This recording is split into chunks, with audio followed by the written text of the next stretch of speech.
Hey, what's up guys? This is Drew with the Loam Wolf. We're here today to look at the Magura MT7 Pro 4-piston brakes. These are brakes I've had on my Trek Slash for about 7 months now and have really grown to love over that period of time. So before we get into how much I like the brakes and their performance, I'm going to criticize a couple of things here that I think Magura could do a little bit better. The first is the bleed tools that they send with the brakes, namely the syringe and the hose. The syringe nipple and hose did not fit snugly, and it's something that I brought up to a couple of Magura employees and was told that over time the hose will shrink and tighten around that nipple and prevent the issues I had. However, just about everybody's going to need to cut their hose, run it through their frame, and then bleed the brakes when they're brand new. So, the waiting period is kind of a bummer, to be honest, because I'd be reaching down to the caliper and up to the lever, and if I took my hand off the system for a second, the syringe and hose would separate and the mineral oil would spill all over. So it was a little bit frustrating. The other feature, the other complaint that I have is not really a complaint so much as it is a word of warning. The carbo texture master cylinder is very finicky when it comes to torque on the bolt.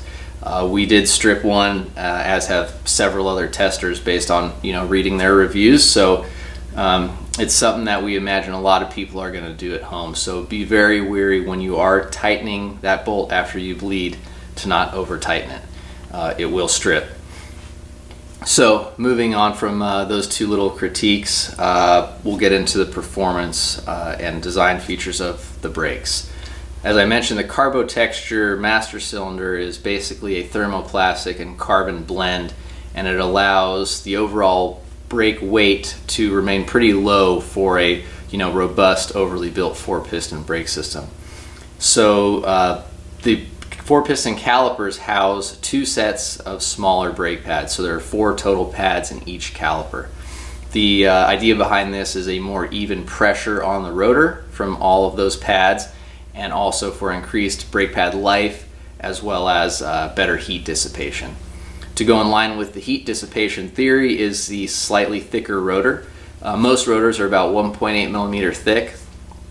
Magura's rotors are 2 millimeters thick, so it allows them to retain the heat a little bit better, and as the wheel is spinning, dissipate that heat through the rotor while also reducing warping and not sending heat through the caliper and into your mineral oil, causing brake fade and other issues. So that is definitely a feature that I noticed and appreciated in these brakes. The consistency at the lever feel and power, whether it was the first corner or stopping at the bottom of a run to get back on the chairlift, the brakes felt the same.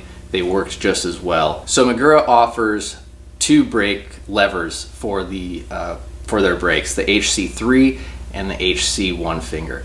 Our brakes came with the HC 1-finger brake lever, and it was something that frankly we didn't have any complaints with. I liked the lever reach adjustment. Once I set the position, which took a ride or two, I was totally fine, never wanted for anything more. Overall, braking performance, ride characteristics, my impressions were, if you're a light rider, if you ride flat terrain, maybe at a little slower speeds, the brakes may tend to feel a little bit too powerful for the first couple of rides. It's something that it took me and some of the other testers a little bit of time to get used to. Within a run or two, we kind of had it figured out as to how and when we should brake, the amount of pressure we needed to apply to the lever, and after that it wasn't really a detriment to our riding experience. We were able to ride on some really steep trails that had a ton of traction, and the consistency out of the brake was really impressive. Braking power was great. We were able to brake later into corners if we needed to kind of modulate speed along the way, or if someone crashed in front of us and we needed to shut it down completely. The HT7 Pros were ready for the task. So that's something we've been in those places before where there's a body in the middle of the trail and you got to stop, or a downed tree is in your way, and you know, sometimes you're just praying and you have to slide the bike sideways and hit something or bail off into the bushes. The HT7s will actually stop you, like in your tracks, and it's pretty damn impressive. If you're looking for something to stop you when you need to stop, if you want 4-piston power in a pretty light package, something that'll manage heat, you know, if you ride somewhere that's steep and you're on the brakes a lot, if you're a beginner, you want the ability to stop when you need to stop, you know, in case you're, you know, a little nervous or unsure about getting up to speeds, or you just love hauling ass and being able to stop last minute into a corner.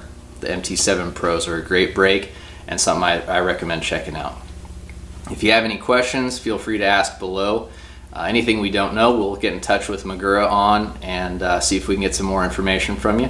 Feel free to subscribe to our videos and head to theloamwolf.com for plenty more reviews, and we'll keep cranking it out. Thanks guys, have a good one.